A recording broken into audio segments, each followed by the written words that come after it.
다 함께 사도신경으로 신앙 고백하겠습니다. 전능하사 천지를 만드신 하나님 아버지를 내가 믿사오며 그 외아들 우리 주 예수 그리스도를 믿사오니 이는 성령으로 잉태하사 동정녀 마리아에게 나시고 본디오 빌라도에게 고난을 받으사 십자가에 못 박혀 죽으시고 장사한 지 사흘 만에 죽은 자 가운데서 다시 살아나시며 하늘에 오르사 전능하신 하나님 우편에 앉아 계시다가 저리로서 산자와 죽은 자를 심판하러 오시리라. 성령을 믿사오며 거룩한 공예와 성도가 서로 교통하는 것과 죄를 사하여 주시는 것과 몸이 다시 사는 것과 영원히 사는 것을 믿사옵나이다. 아멘. 오늘 우리가 함께 읽을 말씀은 출애굽기 20장 1절에서 3절까지 말씀입니다. 다시 한 번 더 말씀드리겠습니다. 오늘 우리가 함께 읽을 말씀은 출애굽기 20장 1절에서 3절까지 말씀입니다. 다 함께 읽어보도록 하겠습니다. 하나님이 이 모든 말씀으로 말씀하여 이르시되 나는 너를 애굽 땅 종 되었던 집에서 인도하여 낸 내 하나님 여호와니라. 너는 나 외에 다른 신을 내게 두지 말라. 아멘. 오늘 우리가 함께 읽은 말씀은 출애굽기 20장 1절에서 3절까지 말씀이었습니다. 오늘 말씀을 통해서 하나님께서는 어떠한 삶을 살아가기를 원하시는지를 함께 알아가고자 합니다. 하나님께서는 이스라엘 백성들에게 어떠한 삶을 살아야 할지를 말씀하셨습니다. 또한 그 말씀이 오늘 우리에게도 적용된다는 것을 우리가 함께 기억하고 실천했으면 좋겠습니다. 다 함께 말씀 제목 한번 읽어볼까요? 시작! 하나님의 백성, 우리는 오직. 한 번 더 읽어볼까요? 시작! 하나님의 백성, 우리는 오직. 이라는 제목으로 함께 말씀을 나누고자 합니다. 여러분들 지난 시간에 우리가 무엇을 배웠나요? 하나님이 어떠한 분이신지를 짧게나마 배웠습니다. 이스라엘 백성들이 하나님과 무엇을 맺었나요? 언약을 맺었습니다. 언약을 맺고 하나님의 백성이 되겠다, 하나님의 소유가 되겠다라고 이스라엘 백성들도 동의했습니다. 그리고 하나님께서는 그렇다면 너희는 이러한 삶을 살아야 한다라고 해서 하나님의 그 말씀들을 알려주십니다. 그런데 중요한 거는 우리가 지난 시간에 읽었던 말씀에 보면 하나님의 그 주신 말씀을 이스라엘 백성들은 따르지 않았다라는 거죠. 오늘 우리가 배워볼 10계명 말씀 중에서도 그 말씀이 포함되는데요. 결국에는 이 10계명에 그 하나님이 지켜야 된다. 너희가 나를 사랑한다면 이거만큼은 같이 지켜주면 안 되겠니? 나를 사랑하는 그 모습의 표현을 해주었으면 좋겠다라고 하나님께서는 말씀하셨지만 이스라엘 백성들은 결국에는 죄를 짓게 됩니다. 그로 인해서 하나님은 화가 나셨지만 그럼에도 불구하고 이스라엘 백성들을 다시 한 번 더 용서해 주시는 은혜와 자비로운 모습을 보여주십니다. 인자의 모습을 보여주시는 거죠. 그러므로 통해서 우리가 알 수 있는 것이 무엇이냐면 하나님께서는 그럼에도 우리가 죄를 짓고 멀리 도망감에도 불구하고 하나님께서는 우리를 쫓아가 주신다는 겁니다. 그리고 우리가 회개하여 하나님의 자녀가 다시 될 수 있도록 하나님께서는 기다려 주시고 이끌어 주신다라는 것을 우리는 지난 시간에 배웠습니다. 그렇다면 여러분들 이번 한 주간은 그렇게 살았나요? 정말 하나님께 도움을 구하고 하나님 저를 용서해 주시고 저를 기다려 주심에 감사합니다라고 그 감사의 기도를 드려봤나요? 나의 불안한 그 미래를 보고 정말 어떻게 해야지 도망가야 될까? 이러한 상황에서 하나님께 도움은 구해보셨나요? 만약에 이러한 삶을 살지 못했다면 다시 한 번 더 여러분들의 그 모습을 바꾸어서 다시 한 번 더 하나님을 찾고 하나님을 만나는데 힘쓰는 우리 친구들이 되었으면 좋겠습니다. 하나님의 백성으로서 우리는 그 하나님의 언약을 지켜야 되며 하나님께서 말씀하시는 그 말씀을 지키는 삶을 살아야 합니다. 혹여나 그 삶을 살지 못하여서 죄를 짓게 된다면 그 즉시 하나님께 용서를 구하고 하나님을 붙드는 그러한 우리 친구들이 되었으면 좋겠습니다. 그림 하나를 보여드릴게요. 여러분들 그림에 보면은 무엇이 있나요? 네, 왼쪽 사진을 한번 볼까요? 여러분들이 보는 데서 왼쪽에 보면 이 동상은 무슨 동상일까요? 네, 맞습니다. 자유의 연신상이죠. 자유의 연신상입니다. 그렇다면 오른쪽에 있는 그 인물은 누구일까요? 네, 돌판을 들고 있는 인물은 누굴까요? 네, 바로 모세입니다. 여러분들, 이 자유의 여시상과 모세에 대해서 한번 우리 이 시간에 잠시 짧게나마 한번 배워보고자 합니다. 여러분들, 자유의 여시상에 들고 있는 저 횃불 보이죠? 한 여성이 이제 횃불을 들고 있습니다. 왼손으로. 여러분들, 이 횃불은 무엇을 의미할까요? 이 횃불은 이러한 의미를 가지고 있대요. 노예에서 삶을 해방하는, 또한 어두웠던 그 삶이 이제는 빛으로 바뀌어서 자유를 얻게 될 것이다 라는, 자유의 땅에 온 것을 환영한다라는 그런 의미입니다. 여러분들이 지금 노예의 삶, 그리고 억압된 삶, 어두운 곳에 있던 그곳에서 이제는 횃불이 비친 그 길을 밝혀주는 그 자유의 땅에 온 걸 환영합니다라는 뜻을 가지고 있다고 합니다. 그렇다면 왼손의 횃불은 이런 의미를 가지고 있는데, 이 동상이 가지고 있는 오른손에 있는 책, 이거는 무엇일까요? 네, 바로 이러한 뜻을 가지고 있대요.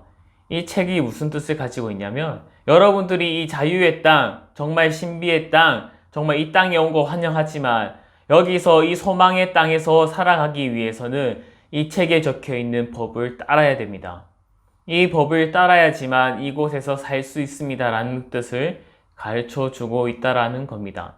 그렇기 때문에 이 자유의 연신상은 환영하는 것도 환영이지만 이 땅에 왔을 때 여기에 있는 법을 따라야 합니다라는 것을 알려주고 있다라고 합니다. 미국에는 다양한 민족 또한 다양한 인종이 살고 있기 때문에 이 사람들이 서로 협력하고 잘 살아가기 위해서는 앞서 말했던 법이 필요합니다. 그래서 그 법을 지켜야지만 그 나라의 사람들이 잘 살아갈 수 있다라는 겁니다. 그렇다면 오른쪽에 모세가 들고 있는 이 돌판은 누구를 위한 걸까요? 단순히 사람을 위한 걸까요? 아니면 하나님을 위한 걸까요? 한번 알아보도록 하겠습니다. 모세가 들고 있는 이 돌판은 하나님께서 이스라엘 백성들에게 주는 삶의 원칙입니다. 이스라엘 백성들이 살아가야 할, 하나님과 언약을 맺고 하나님의 백성으로서 이제 살아가야 될 삶의 원칙들을 하나님께서 만들어서 주신 겁니다. 이스라엘 백성들은 이 삶을 따라야 하고 지켜야 합니다. 말씀 하나 읽어볼까요? 시작! 나는 너를 애굽 땅 종되었던 집에서 인도하여 낸 내 하나님 여호와니라. 이 말씀처럼 이스라엘 백성들은 하나님의 은혜와 능력으로 인해 애굽에서 종살이에서 벗어나서 자유의 몸을 얻었습니다. 그리고 하나님께서 말씀하신 그 약속의 땅으로 나아가고 있는 그 기쁨과 소망을 받은 그러한 사람들입니다. 그리고 시내산에서 하나님과 언약을 맺은 자로서 거룩한 백성이 되어야 됩니다. 하나님을 믿지 않는 사람들과는 전혀 다른 삶을 살아야 되고, 구별된 삶을 살아야 되고, 거룩한 삶을 살아야 했습니다.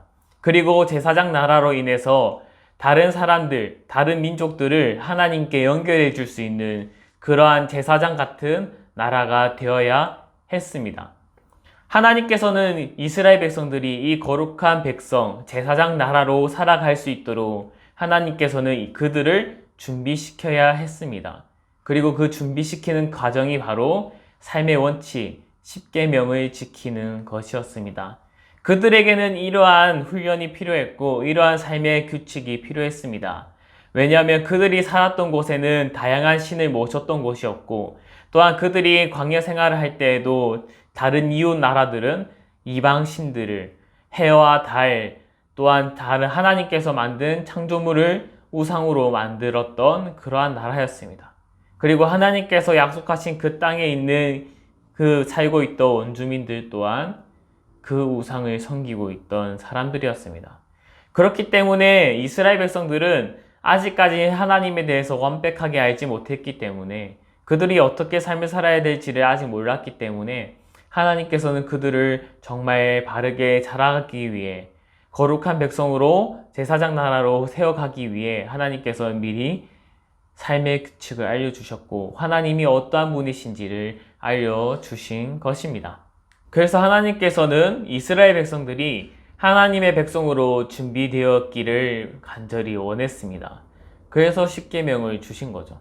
십계명의 1계명에서 4계명은 하나님을 위한 계명이며 하나님에 대해서 우리는 어떻게 실천해야 되는지, 하나님의 백성들은 하나님을 위해 하나님을 향하여 어떤 삶을 살아야 되는지를 알려주고 있는 것이 1계명에서 4계명까지입니다.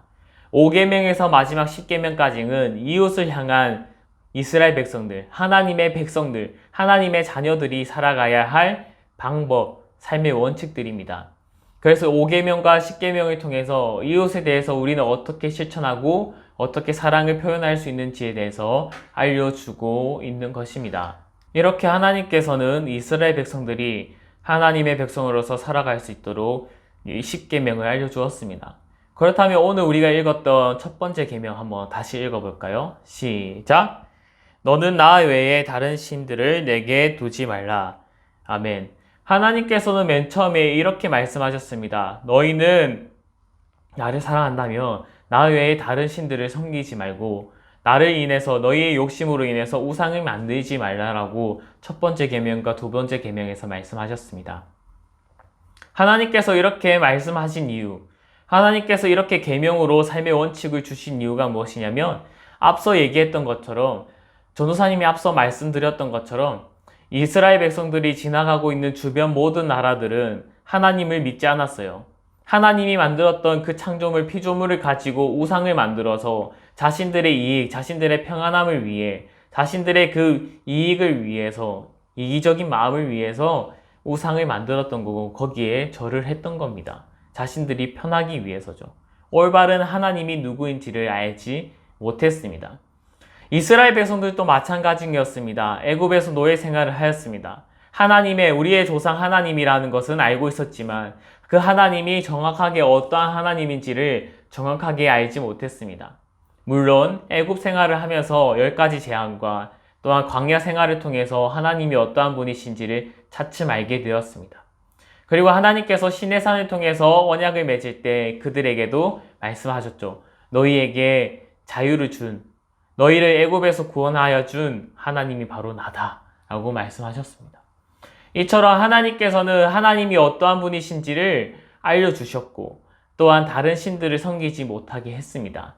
왜냐하면 그들이 정말 하나님의 백성으로서 바르게 서기 위해서는 오직 하나님이 우선이 되어야 되기 때문입니다. 하나님만을 의지해야 하기 때문입니다.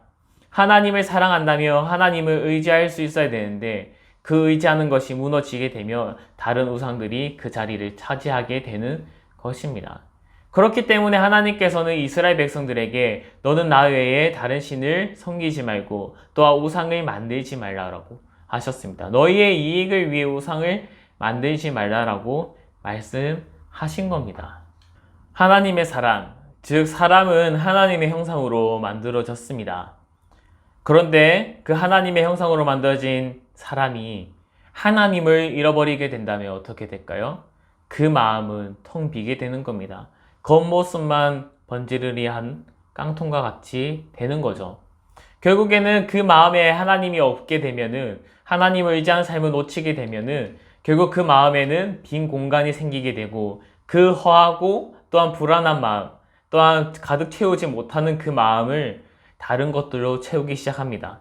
하나님 말고 다른 것들이 우선순위가 되어진다라는 거죠. 결국에는 우리는 하나님을 바라보고 하나님께 도움을 구하고 의지해야 되는데 하나님이 뒷전이 되는 순간 다른 것이 1순위가 되고 그것에 의지하고 그것에 도움을 구하려고 하는 그러한 모습을 보이게 된다라는 겁니다. 그렇기 때문에 우리에게 가장 중요한 것이 무엇일까요? 우리의 1순위, 우리의 우선순위가 바로 하나님이 되어야 된다라는 겁니다. 하나님을 먼저 사랑하지 못한다면, 우리가 사랑하는 것 중에 하나님이 1순위 되지 못한다면 다른 것들이 1순위가 되고 다른 것들이 우상이 된다라는 겁니다. 하나님보다 더 사랑하는 것이 바로 죄라는 겁니다. 다른 것들 사랑하고 누릴 수 있어야 됩니다. 하지만 그것이 하나님보다 우선이 되어서는 안 된다라는 것을 우리 친구들이 기억했으면 좋겠습니다. 여러분들 지금 시험이 있을지는 모르겠어요. 여러분들이 중학교 올라가고 이제는 입시나 이제 시험들이 앞에 다가오게 될 겁니다. 이제 눈앞에 마주하게 될 거예요. 어느 순간 여러분들의 삶에서 1순위가 학점, 이제 시험 점수가 될 수가 있을 것 같아요. 아니면 다른 돈들이라든지 다른 친구들과의 우정이라든지 그것이 1순위가 될 수 있을 겁니다.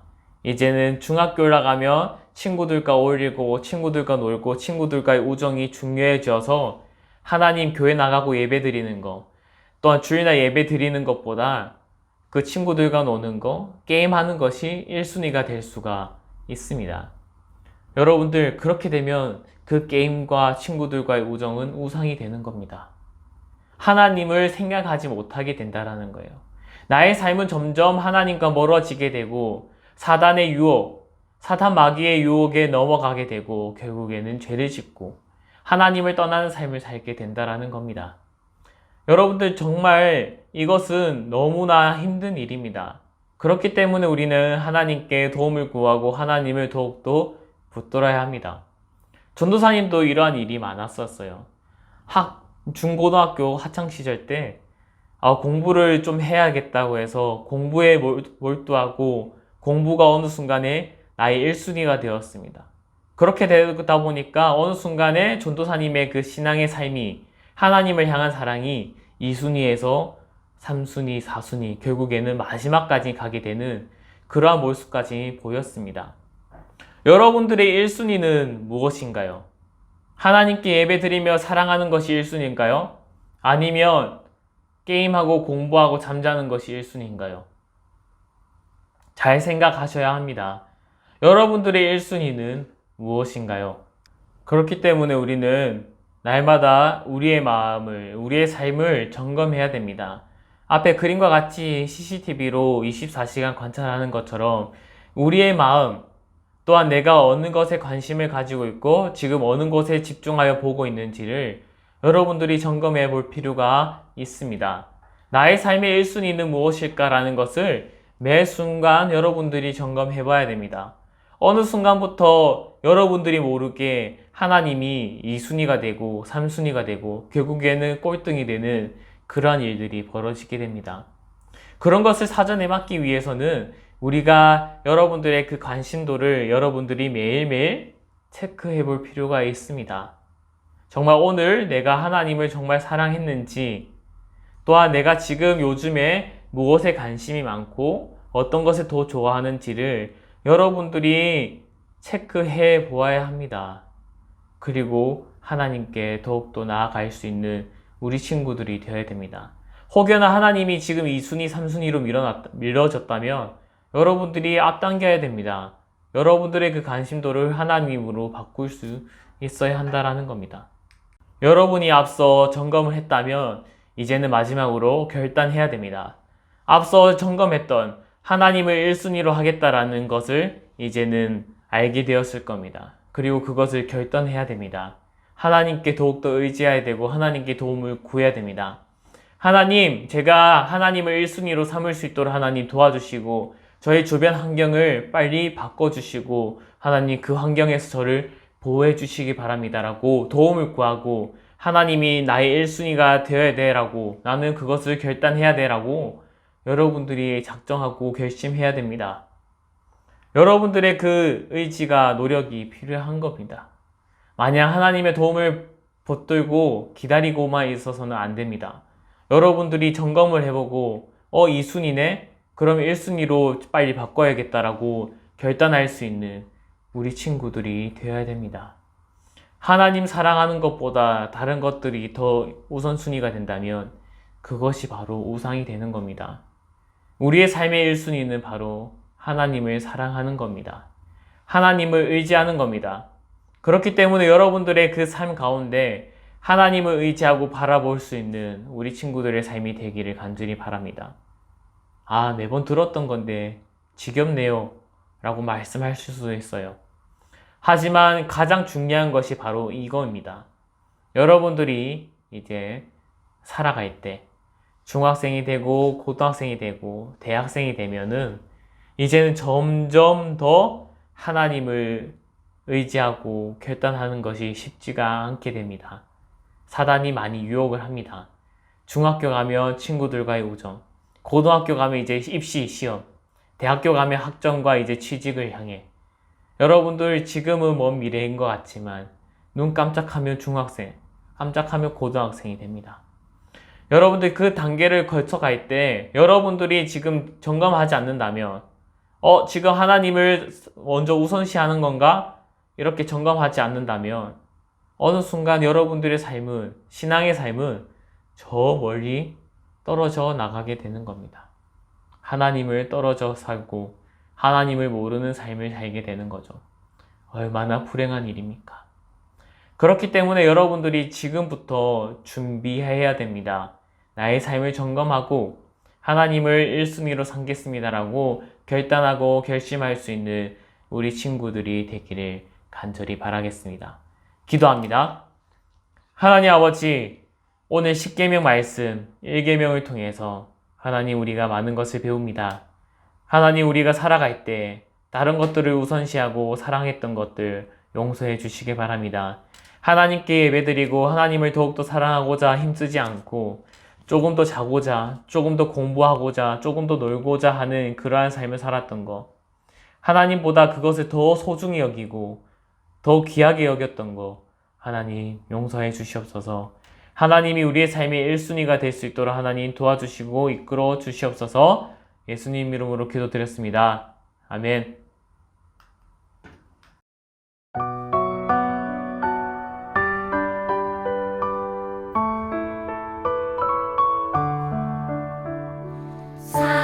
사랑하는 아버지, 주님이 정말 좋아요. 나의 마음 주님께 모두 드립니다. 내게 주신 주님의 그 사랑 크고 놀라워. 감사하며 나의 삶 모두 드립니다. 두 손 모아서 주께 드려요. 사랑하는 아빠 하나님, 기뻐 받아주세요.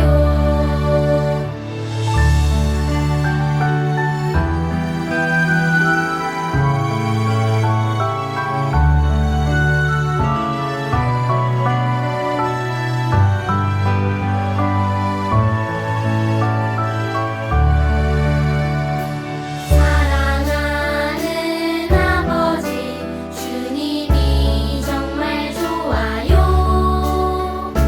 나의 마음 주님께 모두 드립니다.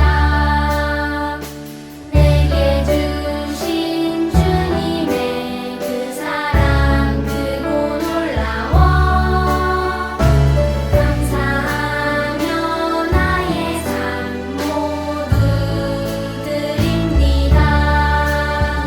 두 손 모아서 주께 드려요. 사랑하는 아빠 하나님, 기뻐 받아주세요. 두 손 모아서 주께 드려요. 사랑하는 아빠 하나님, 기뻐 받아주세요. 사랑하는 아빠 하나님, 기뻐 받아주세요.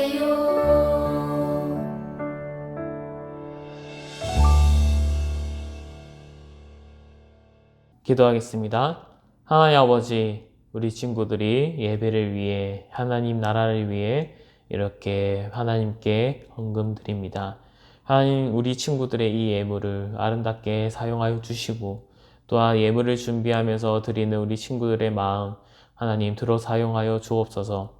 오늘 말씀을 통해 우리 친구들이 더욱더 변하길 원하며, 또한 하나님을 주인으로 모시며 하나님께 모든 삶을 맡기며 나아가는 우리 친구들이 될 수 있도록 우리 친구들의 삶을 이끌어 주시옵소서. 예수님 이름으로 기도드렸습니다. 아멘. 다 함께 주기도문함으로 예배를 마치도록 하겠습니다.